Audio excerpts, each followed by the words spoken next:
is going to be great. I look so dearly forward to it. Flown here from England to root for Frank Bruno. Most of the re-emergence in the ring of the heavyweight champion of the world, Mike Tyson. Combattre Tyson, c'était comme entrer dans une cage avec un tigre affamé. Mike Tyson, le boxeur que personne ne voulait affronter.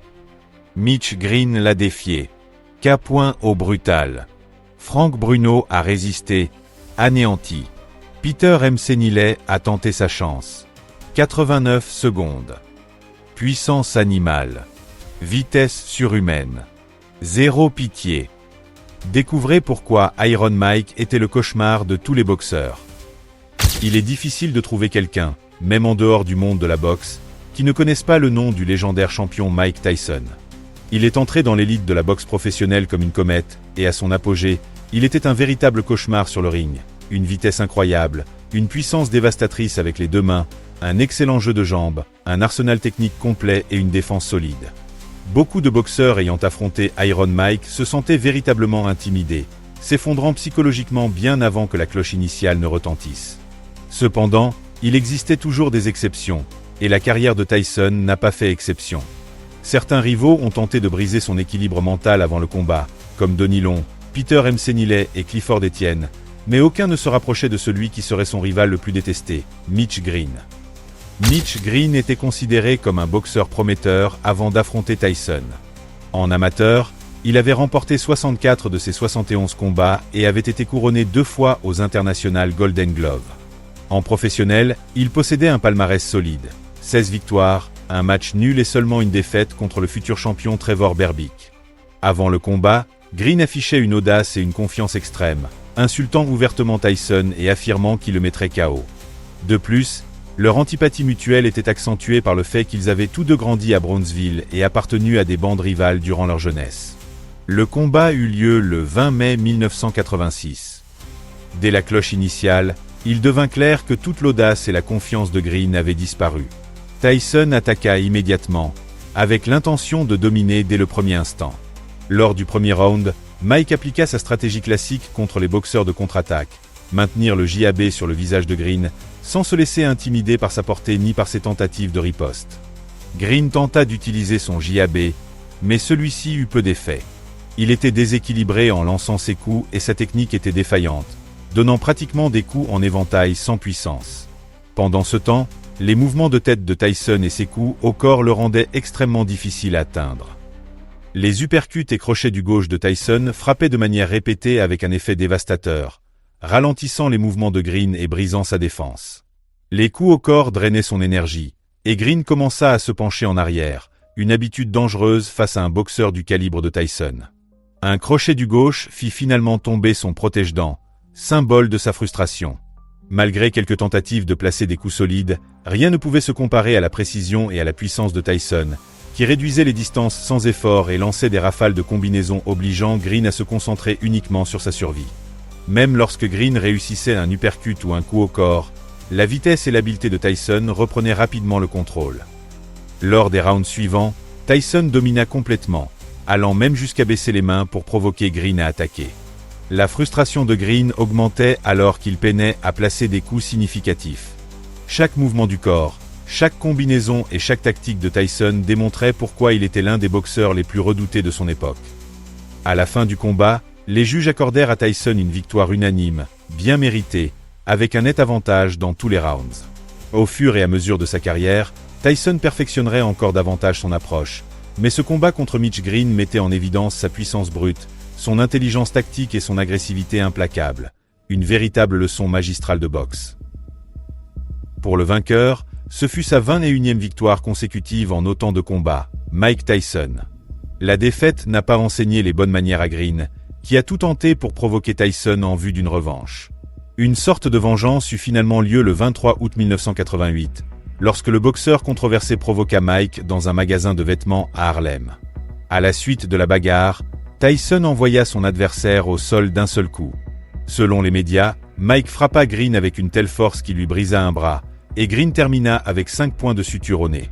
Après cet incident, Mitch porta plainte contre Iron Mike et reçut $45 000 en compensation. En 1989, des temps difficiles commencèrent pour Tyson. La procédure de divorce avec Robin Givens, les conflits avec les promoteurs et la dissolution de son équipe d'entraîneurs, qu'il avait menée au titre de champion, provoquèrent son absence aux entraînements. Dans cet état, le 25 février 1989, il sortit pour défendre le titre de champion du monde toute catégorie contre Frank Bruno. Frank Bruno fit ses débuts professionnels en mars 1982.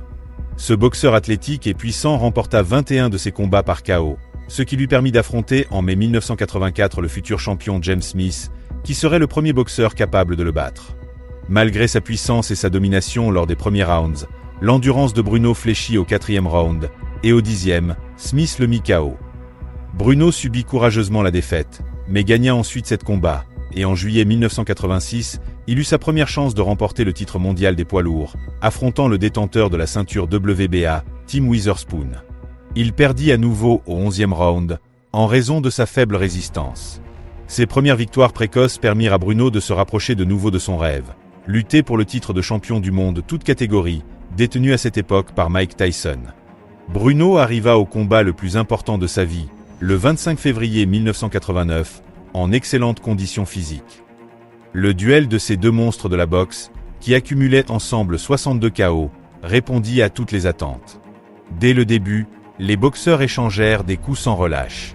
Au début du premier round, Bruno était déjà au sol. Une véritable boucherie s'annonçait. Tyson attaquait avec tout, connectant crochets, uppercuts et coups au corps avec une grande précision.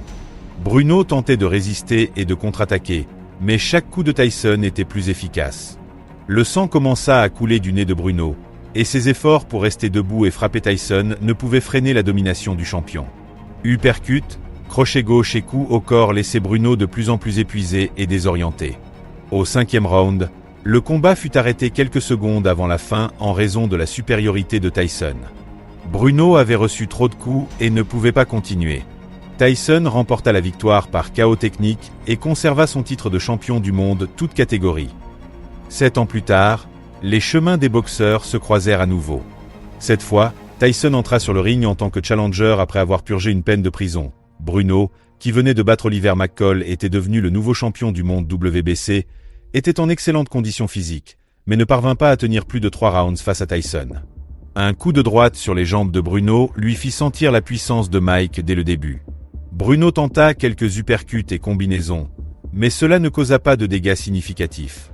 Tyson maintint une pression constante jusqu'à renverser Bruno contre les cordes, et au 3e round, le combat se termina, couronnant à nouveau Tyson comme champion et marquant le début de l'ère Tyson.